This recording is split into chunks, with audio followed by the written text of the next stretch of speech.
E aonde ela bater na curva é a tensão de escoamento.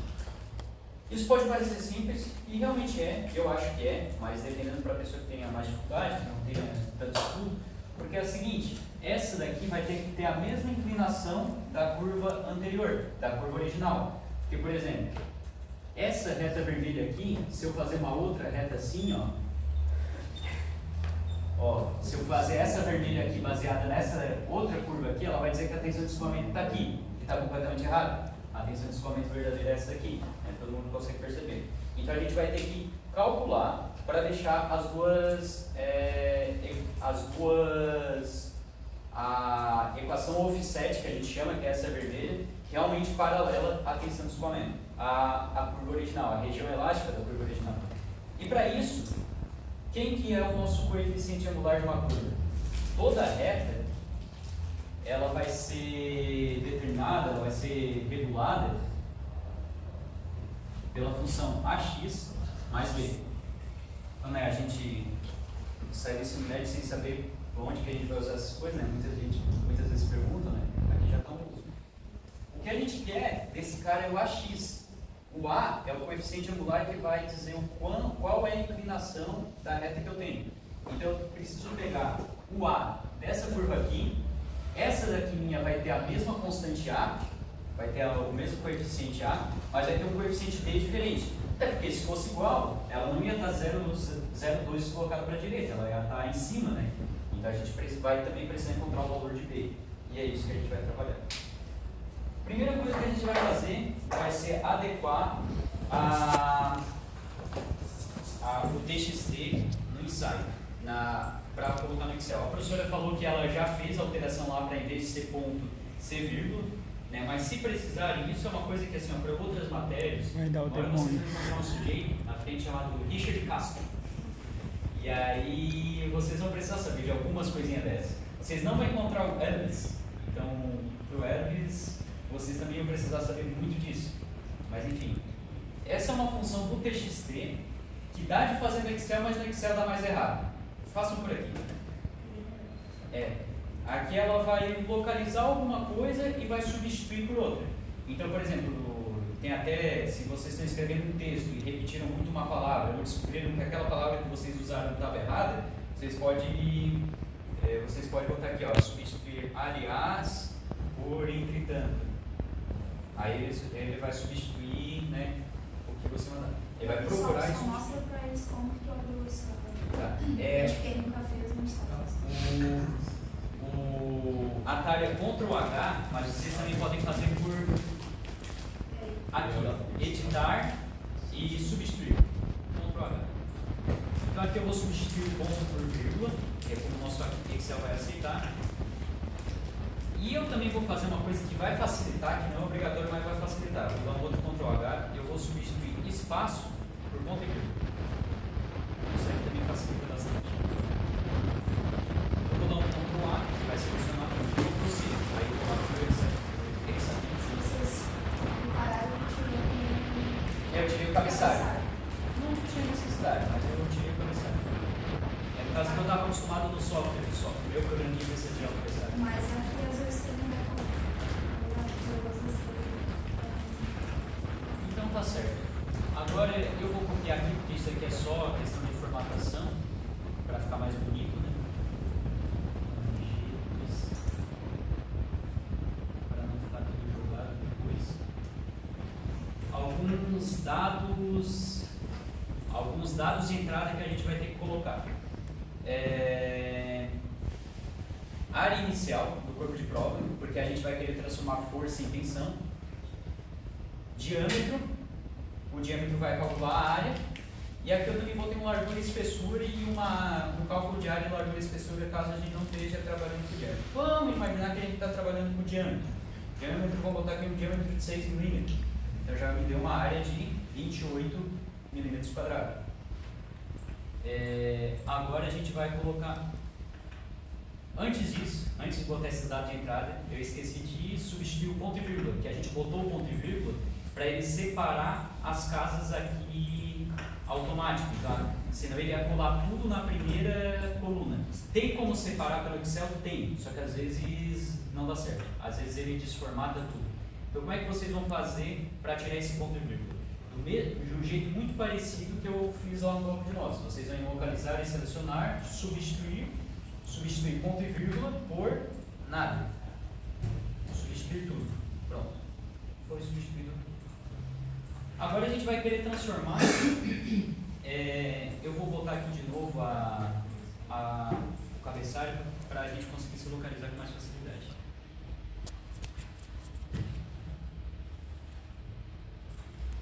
Agora a gente vai começar a transformar a força em tensão.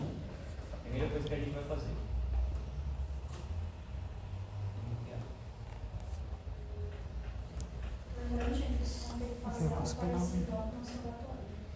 Como é que transforma a força em tensão? Coisa mais simples do mundo. Vocês vão dividir força pela área. Quando vocês dividirem pela área, que eu já coloquei.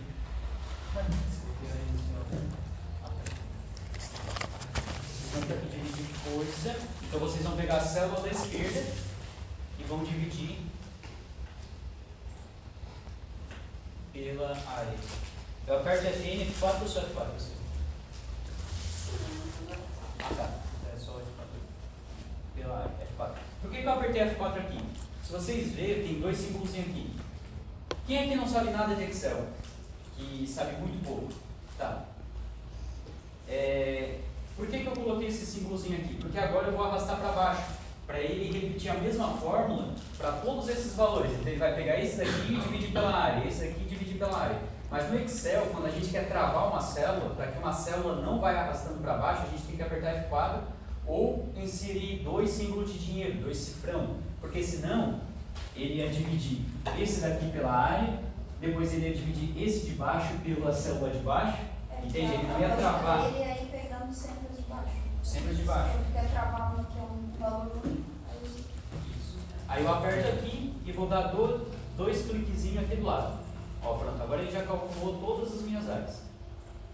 Agora vem uma outra partezinha, que é a deformação específica.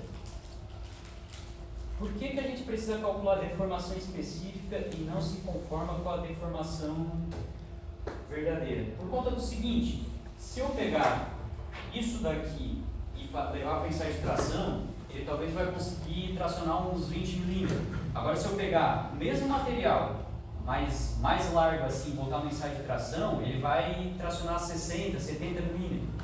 Então, se a gente não trabalhar com deformação específica, vai estar sempre tendo que perguntar qual é o tamanho do teu corpo de prova. Por isso que a gente trabalha com deformação específica, por causa que aí se torna uma coisa proporcional ao material mesmo. E como é que a gente vai fazer essa função? Eu tenho... deixa eu ver aqui. Vai ser comprimento inicial. Vou copiar esse aqui.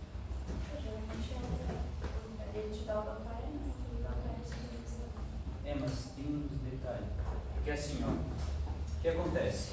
Esse daqui é o nosso corpo de prova. A gente vai tracionar ele vai vir para cá. Se a gente usa a fórmula original, que é o comprimento inicial menos o comprimento atual. LO, né, que usa o comprimento atual, é o contrário. LO menos... LF menos 0,0. Ah, tá. LF. Que é o final, menos o final desse maior. Dividido pelo L0, justamente. A fórmula, a nomenclatura eu não lembro.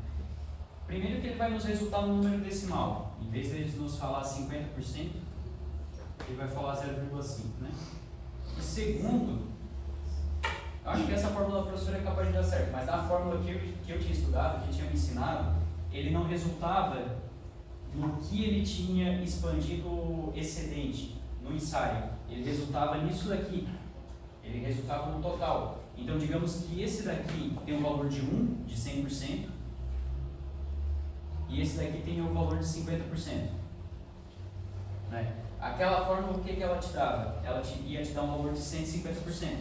Só que o que a gente quer para a nossa conta é só o que ele ensaiou a mais. A gente não quer levar em conta o nosso original. Então, como é que vai ficar a nossa conta? Vamos voltar para cá. vai ser igual a nosso comprimento inicial, F4, menos o nosso comprimento atual, que aí depois eu vou puxar para baixo. Aí eu já dei F4 para ele travar aquela célula, porque aquela célula eu não quero que ele puxe para baixo.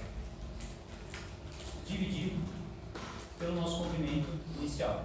Acho que é por isso que aí eu fazendo invertido aí dava o total, né? É que na verdade, Davi, aquela coluna da deformação, ele está te dando grau para ele.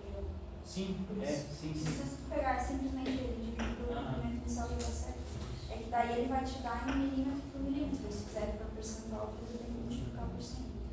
É só isso. Aí o que a gente vai Mas fazer? assim também dá certo. Sim. Aí o que a gente vai fazer para ele pegar só o excedente e não o inicial? Como ele ainda não está em porcentagem, aqui vai, em vez de estar valendo 100% e aqui 50%, aqui ele vai estar valendo, por exemplo, 1 e aqui 0,5. Se eu quero subtrair esse cara, é simples. Eu vou pegar 1 menos esse cara. E aí, por fim, eu vou dar mais um parênteses. Eu vou multiplicar por 100, onde eu vou ter 100%. Isso fica 5 vezes investimento, 5 vezes menos 1. Isso. 100 vezes 5. Não, é o contrário.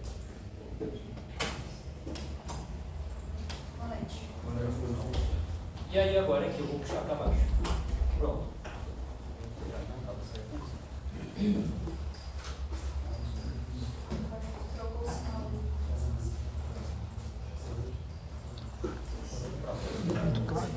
Agora, nesse momento, a gente já tem a nossa curva, a gente já vai ter a nossa curva pronta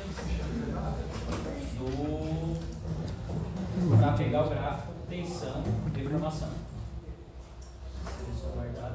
Ó, aqui eu vou criar um gráfico, então eu fui ali em inserir gráfico de dispersão, e aí aqui eu vou selecionar os dados do eixo X e do eixo Y. O meu eixo X vai ser a deformação, e o meu eixo Y vai ser a tensão.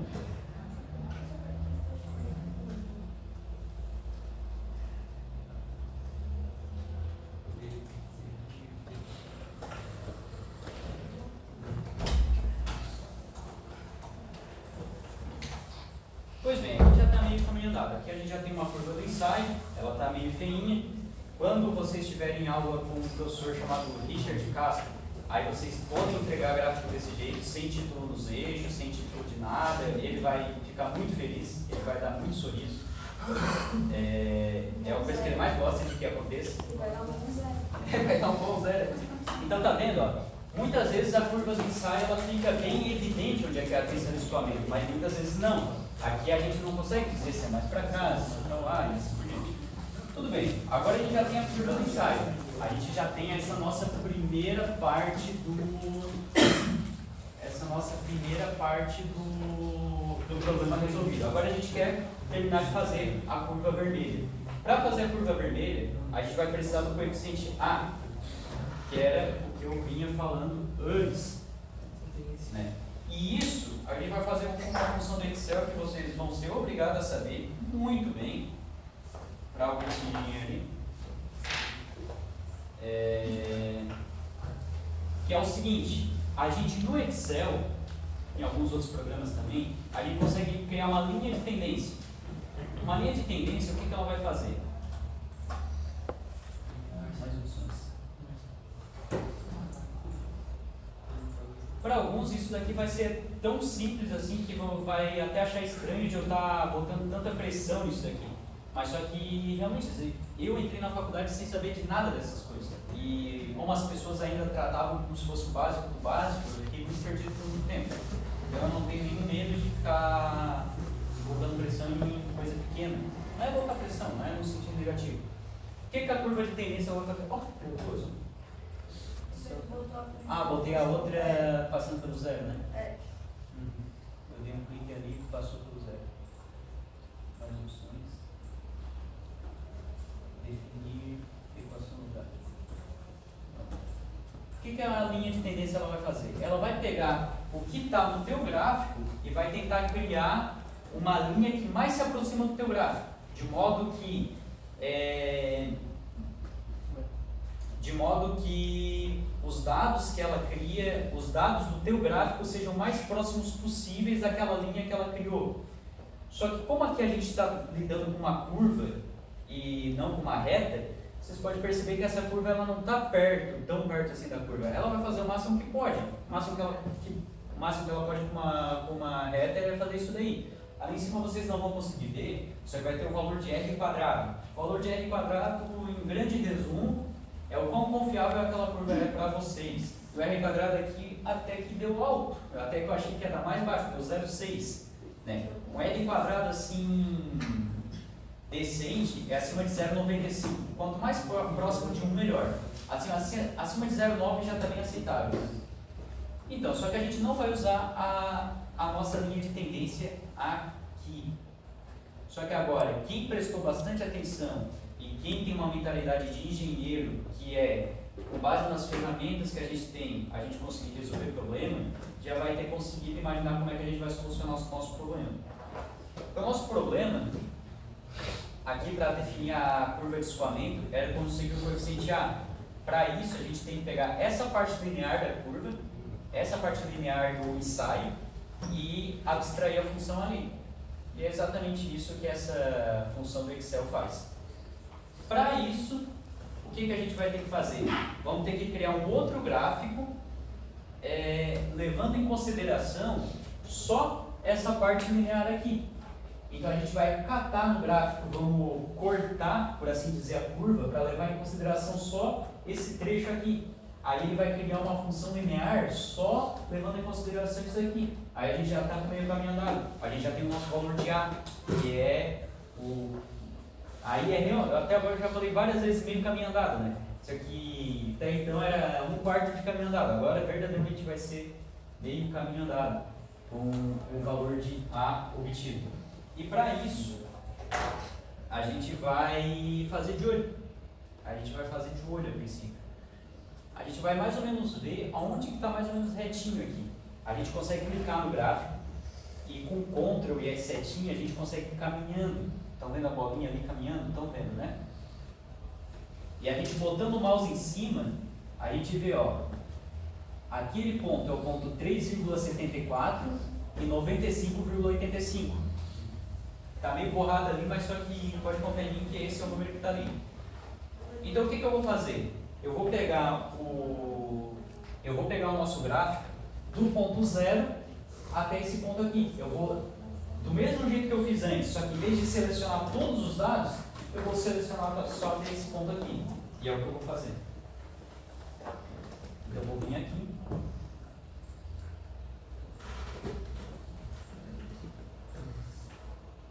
E agora eu vou modificar os dados que eu vou selecionar. Eu vou alterar o nome, eu vou botar aqui parte elástica.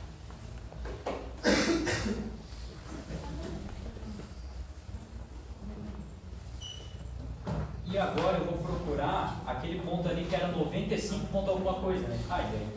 Não, mas era 95 ponto alguma coisa. Não precisa ser tão preciso também.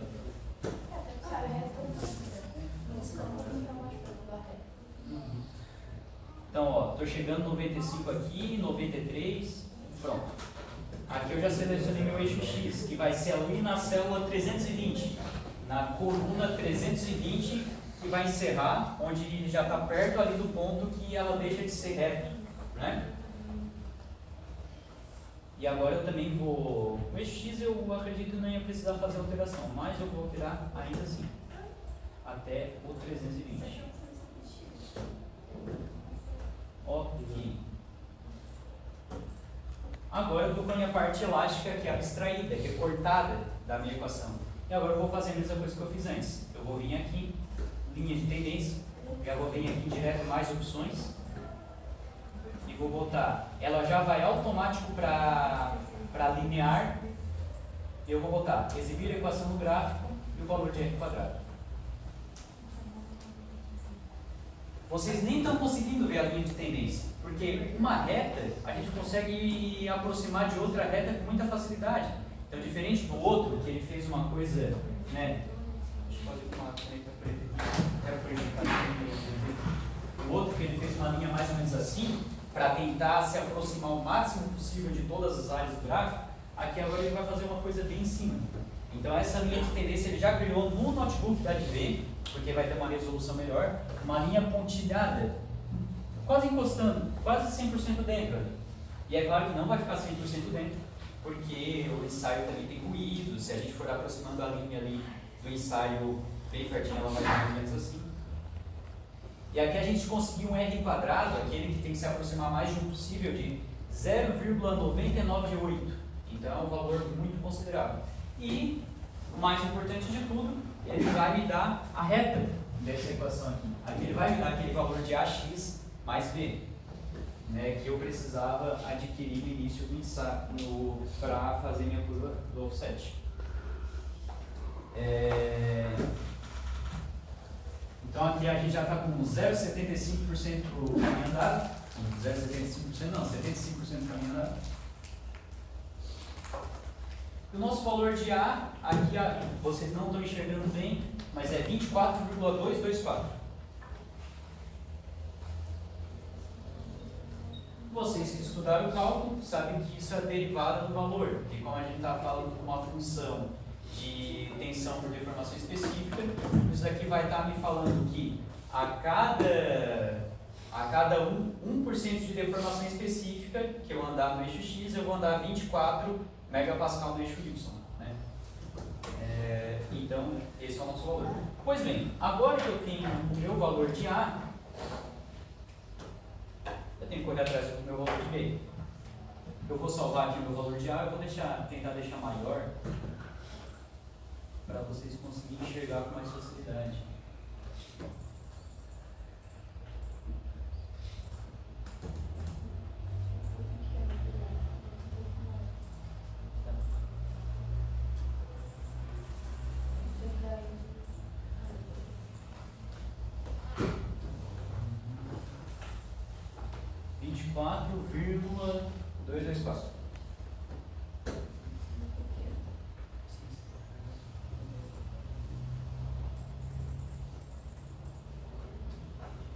Vou chamar de a nossa tensão ponta aí é por segundo. Então nosso DT DDF, que é como eu estou chamando a deformação, tensão geralmente é representada desse.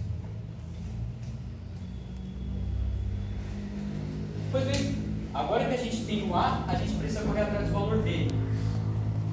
Como que a gente consegue isso? Isso aqui foi na Uni. Tinha um professor que ele era muito bom na época, que ele deixava a gente se virar bastante. E aí a gente, na raça, conseguia encontrar bastante coisa. Só que isso é um método que eu realmente quero utilizar. É um método que eu vejo que é muito produtivo. O que a gente sabe sobre a nossa função? A gente sabe que a nossa função ela tem um valor de A de 24,224 mais B. E o valor de B a gente não sabe. Só que tem uma outra coisa que a gente sabe sobre o valor de A que a gente pode usar para conseguir descobrir ele. A gente precisa de duas informações. A gente tem uma, e o coeficiente A é 24. Alguém consegue imaginar qual vai ser a segunda? Porque a gente está um pouquinho de tempo. Por norma, o que a nossa reta offset é aqui? Lembrando, a gente está falando que a gente quer os coeficientes dessa reta aqui. Por norma, o que o nossa reta offset tem que ser? 0,2%. 0,2%. Isso significa aqui? Vai estar 0,2%. Mais ou menos isso mesmo. Bem certo. Significa que quando aqui tiver em zero, quando o meu y for igual a zero, meu x vai ter que ser 0,02. Então eu sei que ela vai ter que passar por esse ponto. Eu sei que minha função de 0,2, só que aqui vai ser 2%, bom, 2 dividido por 100, por causa que aqui eu já estou trabalhando em porcentagem, e esse 0,2, se botar só 0,2 ia ser como se fosse decimal, né? Então 0,2%. Eu sei que esse... 0,002.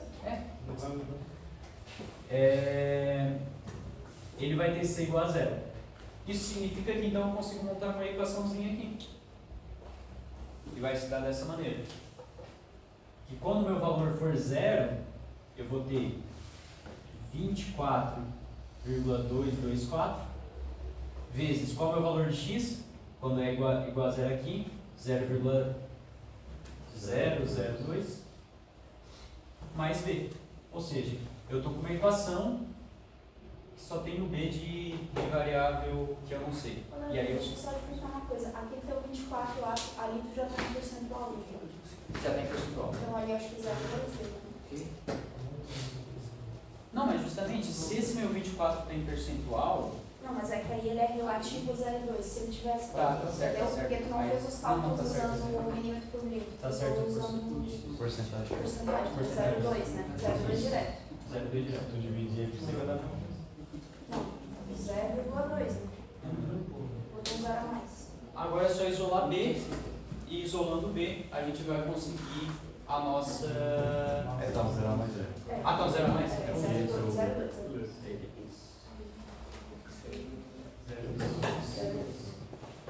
Agora é só calcular aqui, a gente vai fazer 24,224 vezes 0,2. Esse valor negativo vai ser o nosso coeficiente B, porque ele vai passar por outro lado negativo. Né? Então, para o coeficiente B, a ideia do Excel também é ter tudo muito automatizado, para não precisar ficar fazendo as contas tudo de novo. Eu só vou acrescentando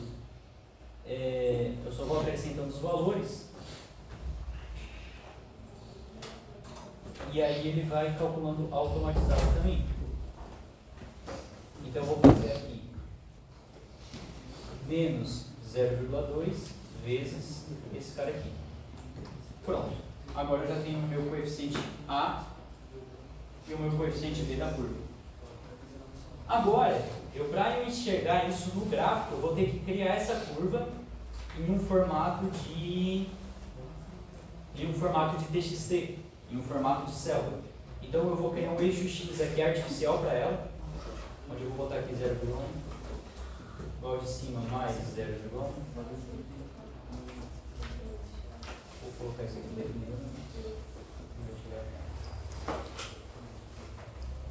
E aqui eu vou botar os meus valores que eu encontrei. Ó. E só deixa eu colocar aqui que o meu B vai ser menos 4,85. Menos 4,845. Deve só um pouquinho. Só lembrando, a gente tem aula depois. Que vai só mais uns tempos de aula, por isso estamos usando.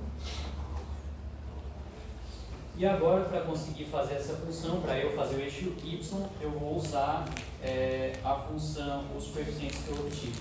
Então eu vou pegar o meu valor de x, multiplicar por 24,224, que é o meu coeficiente A, apaguei dali, vezes 24,224, e eu vou somar com o meu coeficiente B, que aqui deu menos 4,845.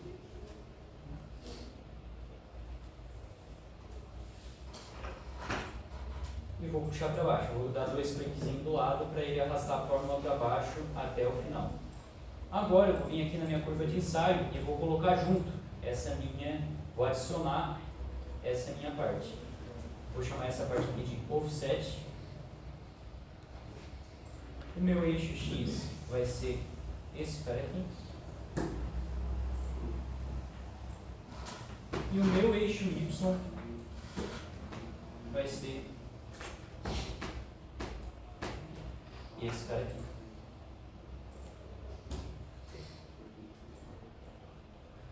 Eu vou reajeitar o gráfico, por causa que ele ajustou ali automático. Vou botar aqui em 300.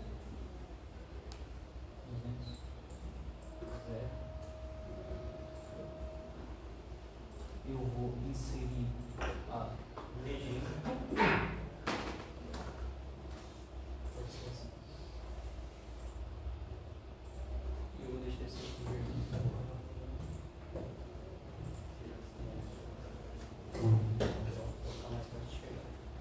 Pois bem, a gente já está com a nossa curva de ensaio ou menos como. Agora é só achar o valor onde ela se intercepta. Para fazer isso, a gente vai começar a dar zoom, mais ou menos aqui, ó, onde a gente consegue enxergar que vai ser o momento que elas vão se interceptar. Vamos botar aqui 140. Eu acho. Agora a gente já está chegando na finaleira. Não, 120.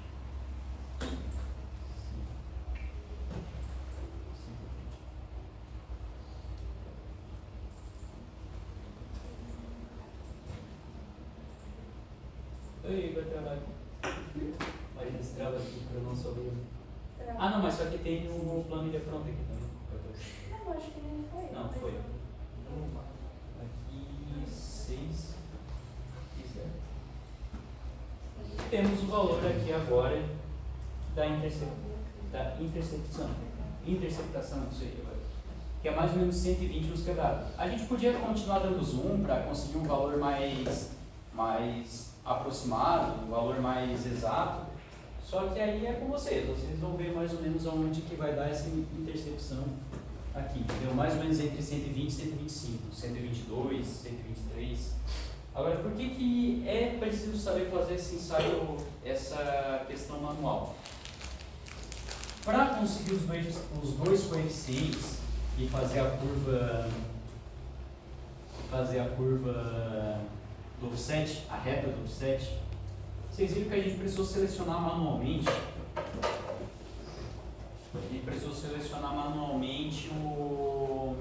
A parte elástica, a parte que está reta. Como é que o software faz isso sozinho? Porque dá de fazer por derivada, só que assim, ó, isso é uma coisa bem problemática. Principalmente se o início do ensaio está meio errado. Principalmente se o início do ensaio não é bem feito, principalmente. Ou se apresenta alguns defeitos. Como é que o software geralmente vai fazer isso daí? Ele vai botar um ponto fixo e vai falar assim que a parte elástica geralmente vai ser no inicinho e vai se basear naquele inicinho. Só que se naquele teu inicinho ele deu uma escorregadinha, então vamos imaginar, vou fazer aqui de vermelho para ficar mais fácil de ver. Imaginar que ele deu uma escorregadinha e aí sim ele começou a fazer o ensaio. Se ele se basear nesse inicinho aqui, ele vai pegar e vai criar uma reta paralela a isso daqui. Aí você já viu. Eu já vi muito ensaio. Por exemplo, vamos dar algum valor aqui, vamos dizer que aqui é 300. Era visivelmente que o escoamento estava ali em 300, por exemplo. E aí ele me falava que o escoamento estava aqui em 150. Eu olhava para o gráfico, 150 não tinha nada acontecendo. Isso daí é... Por isso que é preciso saber fazer na mão. Por isso que é preciso.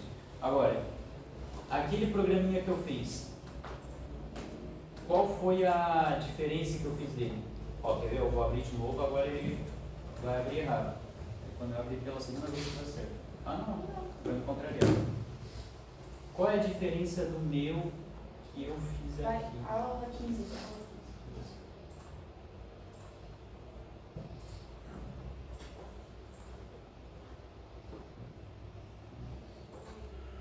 No meu, eu botei essa aba aqui, que não tem geralmente nos programas de ensaio de tração. Início da região elástica e fim da região elástica. Aí tu consegue selecionar manualmente. Aí se teu inicinho ali está com algum problema, escorregou no ensaio de tração, aí tu consegue desconsiderar. Aí ele vai fazer aquela reta offset, ele vai fazer aquela reta paralela, baseado realmente no teu... na tua parte reta, na tua parte... Eu vou botar 0,3.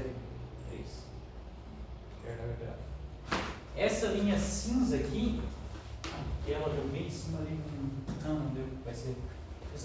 Isso daqui não é uma linha preta, que não dá de enxergar no slide, mas isso aqui é uma linha cinza. Essa linha cinza aqui indica onde tu colocou que vai ser o final da região elástica, que ele vai se basear para criar o teu coeficiente. Então, por exemplo, aqui já está errado, pode ver, ó, que eu botei e já tinha começado a curva. Então eu vou dar uma... Eu botei 3, vou botar 2. 1,5. Foi para isso que eu desenvolvi, ó, agora está mais certinho. E mudou, aqui agora mudou pouca coisa, mas já é alguma coisa considerável. Ó. Mudou de 172 megapascal, e se eu considerar que ela começa em 3, vai mudar para 194 megapascal. Dependendo da espessura do teu componente, quando tu vai determinar a carga máxima que ele aguenta, isso daí pode quebrar, cair na cabeça de alguém e morrer, e tu tem um boletozinho aí para parar. E fora também que uma pessoa pode se machucar, né? Não é só feito de dinheiro as coisas. Então assim, já mudou de 175 para 195. Então a pessoa pode estar superestimando o componente dela, dizendo que não, meu componente ele aguenta 195 megapascal. Mas é por causa que ela determinou por um método que avaliou mal a questão do escoamento do material. Ali, gente, não sei se vocês entenderem, mas esse final, no caso, tu coloca um valor para garantir que tu está pegando só a parte reta. Então ele foi jogando até que realmente está funcionando. Aí ele vai calcular de forma correta a nossa reta. Pode ver que agora mais está ou menos como a gente fez na mão antes. Né? Isso. Pode ver que agora está bem paralelo mesmo. As duas retas, a laranja e a vermelha. Deixa eu jogar o valor mais para frente para vocês verem que ela começa a ficar. Dá de ver que não está paralelo. Ó, deixa eu botar um 5 aqui. Ó, dá de ver que não está paralelo, amador. Elas estão se abrindo, ó. Vocês imaginam que vocês sabem o que é uma reta paralela. É que elas nunca vão se colidir, nunca vão se encostar, elas estão na mesma inclinação. Então aqui ela está com aqui ela vai estar com um problema. E no caso anterior, ela não vai estar. Então, pessoal, galerinha do YouTube, dá like, dá joinha, curte, comenta, compartilha. É mais ou menos isso que eu queria ensinar para vocês. Espero que conseguiram aprender alguma coisa. Tudo isso é muito importante. A área de materiais é uma área muito grande dentro da engenharia mecânica. Eu praticamente sei 80% de materiais e 30% do resto. É uma área que vocês podem se desenvolver só para ela. É uma área que tem bastante rentabilidade, tem bastante empregabilidade em fundição, em usinagem. Toda empresa vai ter que ter alguém que entenda de materiais. No meio acadêmico, no meio de pesquisa também. Aqui já é uma parte assim mais voltada para tratamento de dados. E todos vocês vai ser muito difícil de fugir dos materiais na hora de fazer o TCC também. Porque sempre vai envolver algum componente que vai ser feito de aço, que vai ter algum tratamento térmico, que vai sofrer alguma diferença e vocês vão ter que fazer uma metalografia, vocês vão ter que fazer uma... Olha... Passou bastante horário? Não, 5 para as 8. Ah, 5 para as 8, não sei que era 9 e 5. Não, 5 para as 8. Sempre vai ter algum momento que vocês vão precisar dessas coisas. Eu, quando fazia ensaio ali no Atami, não foram 1 ou 2 alunos de TCC que eu praticamente tive que escrever. Não escrevi por causa de ser errado. Mas assim, eles vinham me perguntar, o que isso significa? Tinha uns que vinham e me falavam assim, Davi, eu vou fazer uma metalografia. Qual é o valor que isso vai me dar? O sujeito pensava que ia dar um valor numérico. Ah, tua metalografia vai dar 300. Não, não é isso. A metalografia vai dar uma imagem. A imagem tem que olhar e dizer o que está acontecendo ali. Então assim, ó, existe uma grande possibilidade de você chegar no TCC e não ter um sujeito assim que vai conseguir explicar. Até porque eu tive que correr muito atrás para entender alguma coisa de materiais. Eu até quero passar uns 2 livros, que são os livros que foram no divisor de águas na parte de materiais. Mas nem isso, nem só para o TCC. Materiais é uma coisa importantíssima. Toda engenharia sempre vai envolver materiais. Toda engenharia de projetista, da área térmica, sempre vai envolver materiais. Se você, é quase como um curso de inglês. Do mesmo jeito que o curso de inglês vai ser importante para todo engenheiro, de maneira que nem dá de se misturar, a parte de materiais também vai ser. Eu recomendo 2 livros, vou escrever aqui no canto. Gente, isso que o Davi está falando é muito real, tá, gente? Esse semestre, por exemplo, vários alunos passaram por mim no laboratório, né, de TCC, porque precisava, por exemplo, teve um aluno que daí foi me orientando, né? Ele, na verdade, um dos principais resultados do TCC dele era a simulação.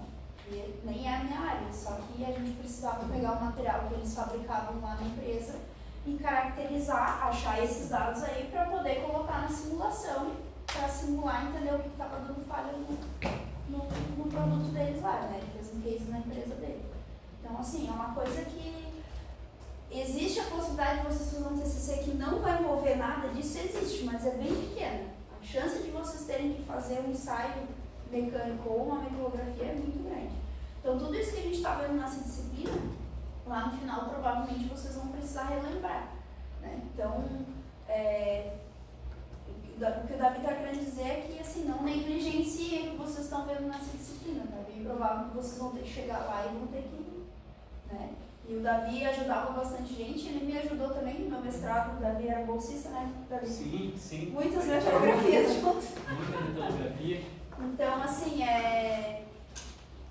tenham um carinho pelo que vocês estão vendo agora e tentem entender realmente o que está sendo feito, porque é bem provável que chegue lá no final vocês têm que fazer isso. Então, esse trabalho que o Davi fez com as planilhas é bem interessante, porque ele ajuda muito a tirar os dados, que é uma coisa que dá trabalho, né? Vocês viram lá, a gente fez em aula, né? Pegar o gráfico, traçar a reta, aí não é um valor preciso. Se vocês forem, a gente está aqui numa forma mais acadêmica, né? Mas se vocês forem fazer um trabalho científico, algo para a empresa de vocês têm que achar os valores precisos, o mais preciso possível, tá? Então é bem importante que vocês pensem, né? Isso é bem interessante. Quem tiver interesse, depois o Davi está por aí, por enquanto não é Davi. Então ele também é um cara que está sempre disposto a ajudar o pessoal, né? Quem precisar, eu também estou sempre por aí, né? Mas tentem usar essa aula prática que a gente fez para tentar fazer isso mesmo, tentar chegar nos valores, tá? Então o Davi veio falar comigo, né, o professor Richard também, que ele tinha desenvolvido essas planilhas. Ele disse, não, vamos fazer depois da nossa aula de ensaio de tração, porque vocês vão ter a ideia do que está acontecendo, né? E aí isso pode, inclusive, se alguém quiser tentar fazer isso para o nosso relatório também, porque a gente precisa dos dados, né? Também é interessante vocês tentarem fazer, tá? Eu não vou cobrar vocês, né, de fazerem com as planilhas, mas vocês vão ter que achar o valor de algum jeito. Então aqui também é uma forma que vocês podem estar utilizando para isso. Tem até uma história de um TCC que o sujeito pediu para eu fazer análise metalográfica para ele. E aí eu falei para um áudio, inclusive. Eu falei, tá, mas eu estou falando de um jeito meio informal, não vai voltar isso aí para o TCC. Aí eu fui na apresentação dele. Eu gosto de ir em apresentação, e você, se tiver a oportunidade de ir em apresentação do TCC, é muito bom, tá? Porque é muita coisa que o sujeito estudou um ano inteiro e ele vai estar te entregando mastigadinho, por assim dizer. Então vai ser nossa, é muito bom assistir o TCC. E aí olhando desse amigo aí, chegou na hora da metalografia, ele puxou um papelzinho do bolso, bem cara de pau na frente dos caras, começou a ler, assim, e exatamente como eu falei no áudio, ele estava lendo. Aí a banca assim, tá, tu falou que tinha uma perlita fina circular ali, mas eu não tô vendo que me aponta. Filha, eu nunca que apontava. E aí ele começou a se conversar, enrolar, né? Mas se precisasse não apontar, o sujeito ali tá ferrado.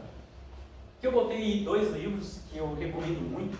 Geralmente é recomendado o Callister. Callister é muito bom, só que é um livro mais avançado. Então eu recomendo esses 2. Se vocês, esse daqui é um de 600 páginas e esse daqui é um de 500. Se vocês lerem 100 primeiras desse daqui e as 150 primeiras, 100 páginas é muito pouco. 100 páginas assim, lendo 2, 3 páginas por dia, em meio ano eu já fiz isso que eu falei. Se vocês lerem as primeiras 100, 150 páginas desse aqui e as primeiras 200 desse aqui, vocês vão saber mais de materiais do que 99% dos engenheiros formados. Isso é uma coisa muito boa para agregar propriedade para o profissional. Aqui eu botei bem grande, né, em vermelho, 2ª edição. É uma edição bem antiga, que foi a que eu tive acesso. É melhor. As edições mais novas, elas vão ter métodos de siderurgia mais avançado, mais atualizado, só que não vai ser o Callister, não vai ser o Copaer. Ali, não escrevi Copaer, né? Só que nas edições novas, como o Copaer já estava falecido, não vai ser ele explicando. E num livro é o professor explicando, não tem outro. Se fosse só para pegar informação, a gente pegava no Google. A gente pega um livro para ter um professor nos explicando com uma didática que a gente vai aprender. E a didática do Copaer não tem para substituir. Aí as edições mais novas, assim, para mim não vale a pena.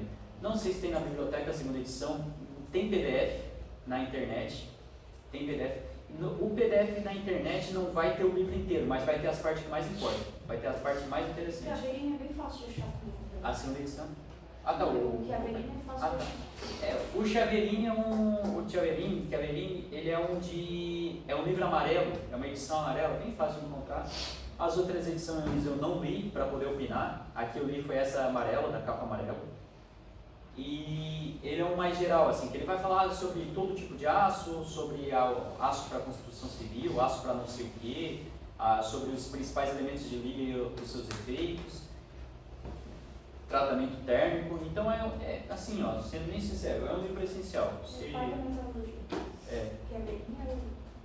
Assim, é brasileiro, o Chiaverini, é um sujeito brasileiro. Inclusive foi ele que ajudou a fundar não sei se é a ANEL, não é ANEL, mas enfim.